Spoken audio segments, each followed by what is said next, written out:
Hi guys, my name is Redford and I'm a first year multimedia sports journalism student, and I want to take you along with me on our trip to Wycombe Wanderers. Now, some of the key skills you have to learn to be a journalist in order to get good references, make live blogs, and also do post-match match reports. Now, how better to do this and actually do it at a club itself? Now, Wycombe were extremely helpful towards us, and I want to say thank you very much for letting us come down for their cup tie against Peterborough United in the EFL Trophy. Now, sadly for them, they did actually get knocked out in this game where they technically won, lost and drew the game if you include the penalty shootouts. But even though it didn't work out for Wycombe on the pitch, it was a great day out for us. Not only were we able to do live blogs and reports of the game itself, they gave us a behind the scenes exclusive access to the club, to the changing rooms, and what it's really like to build such a reasonably small League One club up, and obviously how to be self-sustainable. But as well as this, and most importantly in my opinion, after the game we were able to have an interview, a press conference with the manager Gareth Ainsworth, who was an amazing guy to work with, as well as Joe Jacobson, the club captain, who's been at the club for 9 years. Now let's actually get into it. So this was our day at Wycombe Wanderers. We arrived at the ground around 3 hours before kickoff, where the media manager at Wycombe greeted us and showed us around the inside of the club, beginning with the changing rooms, and he had this to say. So for us, this is the most important part of the business for us to work closely with, and we're often doing our training ground a couple of days a week. The training ground, thankfully, is just 5 minutes from here up in Booker. We have a regular media session on Thursday mornings, so we invite the local media, the radio, the newspapers, and any nationals that are interested as well. Often Sky Sports, to come along and speak to the manager and key players as well. And for us, that's really important. We need to spread the word about Wycombe Wanderers, everything that's positive about the club, and most of what is going to attract the bigger audiences is football news, football interviews, and bring out the personalities in our players. Once we were done in the changing rooms, we were taken pitch side to see where we'll be sitting for the game, and more importantly, where we'll be sitting for our match reports. And what better way to do it than through the tunnel? And oh my, what a view it was. For the final part of the tour, we were given an insight into the behind the scenes things that you don't necessarily get to hear about in football. The security and also the hospitality. Something I found interesting is how Wycombe have become a self-sustainable club with their income. The tour was then completed by members of staff from all areas of the club, giving us an insight into what their role actually is. B2B company, so you're interested in working with other businesses, you're probably not going to be interested in who our fans are, but you might be interested in who our other. With time ticking on and our tickets ready, it was time for the football. Alright, so before kick-off we've got one more important man. What's your prediction, mate? Hi, my name's Ben Parker. I'm a fellow UCFB student. Who do you support? I support Woking. Up the Woking. Come on, you cards. Tonight, 3-1 win for Wycombe on Saturday, but I think people are going to sneak it tonight. There you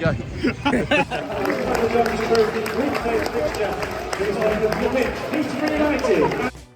The game had a very slow start, with this header from Wycombe being the only memorable chance in the first half hour.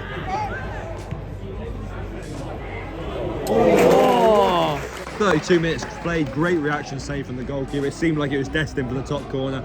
After the corner goes in, they managed to touch it, and a great second time header. They got to the second ball, but good save. Just for your second half prediction, we've got none over. Then, I'm a big fan of his ex-Burnley star. We got Sam Vokes. I managed to get his prediction for the full-time whistle. So let's get to that. Right, so I'm with star striker Sam Vokes now. Just want to know his full-time prediction. Going on the first half, I think Peterborough are the strongest team. I'm going to go for a 2-0 home win to Wycombe. Thanks for that, man. No worries. Shortly into the second half, Wycombe put themselves into a position to do just that with a great finish. What a finish by number 17, Darryl Hoggin. He split his way through the defence. He was 1-on-1 with the goalkeeper. He could have very easily put it wide. Great finish, just enough pads to put it up and over the goalkeeper, top left-hand corner. Then late on to break Wycombe hearts is Johnson Clark Harris with an absolute peach of a header. I've just got to clarify, I've just said that Clark Harris is not doing anything for this game. He hasn't had the ball. 4 seconds later, the ball is whipped in and it's a peach of a header, 1-0. I did say if they bring him on, he's going to score goals. 8 minutes left, game's on. Wycombe do need another goal, otherwise they do not go through automatically. It's going to penalties. Sadly for Wycombe, they're not going through. Peterborough are going through to the knockout stages, but we still do have penalties to look forward to. As this penalty shootout meant nothing to either of the clubs, I'm going to speed it up, but I hope you enjoy.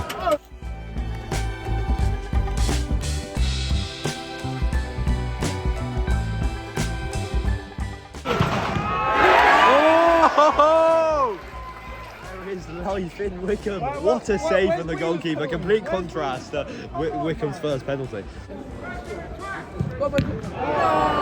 What the elation has very quickly ended. That wasn't even a good save. That was a very poor penalty.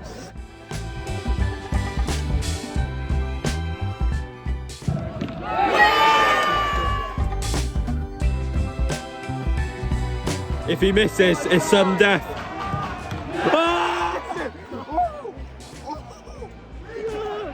It's not Wheeler. It's tension. Quick question: is he putting this away? No. Is he putting this away? Top bins. Top bins. Oh, You which want- corner? Left or right? I'm saying right. Top left. Oh. I'm going bottom left.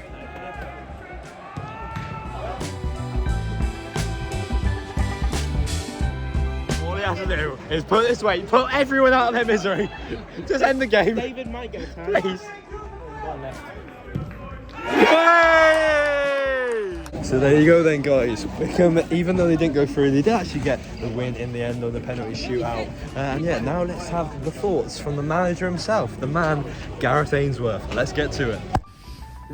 Right, so I noticed two key similarities between both times you played Peterborough.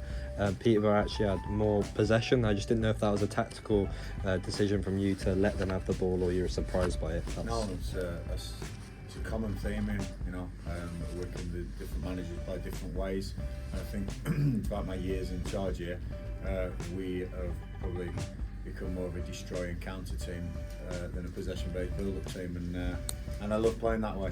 So it's ironic often when we have more possession, we often struggle, but less possession is fine. Possession doesn't win you games.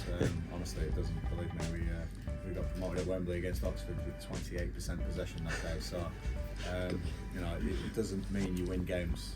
It's goals and key moments. So yeah, possession is low down on my list of KPIs. Thank you. I distinctly remember you having a good performance against Cheltenham Town, and I just wanted to know if any away fans have ever actually got under your skin, or if it ever affects you whilst you're playing football. I wouldn't say they've got under my skin. I've had a few instances, the Cheltenham one with when it was taking a corner, wasn't it? Yeah. Were you there? Were you? Yeah, I was. What, as a Cheltenham fan? Yep. Was it you giving me abuse? No, but my mates, yes. Well, tell them thanks for the motivation. Never really got. I get a lot of stick. The position I play in and taking set pieces, away fans with corners and stuff, and we've had it here a few times. Years ago in the playoffs when we played Plymouth, 2014-15, I was getting loads of stick in the playoffs, and we scored against him, I think, to Vokes's goal from the corner, and I just turned to them and probably did the same thing. So I made sure that those guys, I went and shook one of their hands straight away, and he was like, look, fair play. So when it's like that, I don't mind it. I don't mind the stick as long as they can take it back. We still rattle him to this day from that Good. moment. So Never stop. Thank you.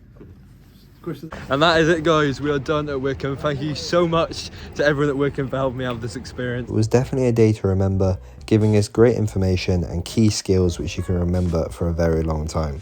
I hope you guys enjoyed. Thank you for watching.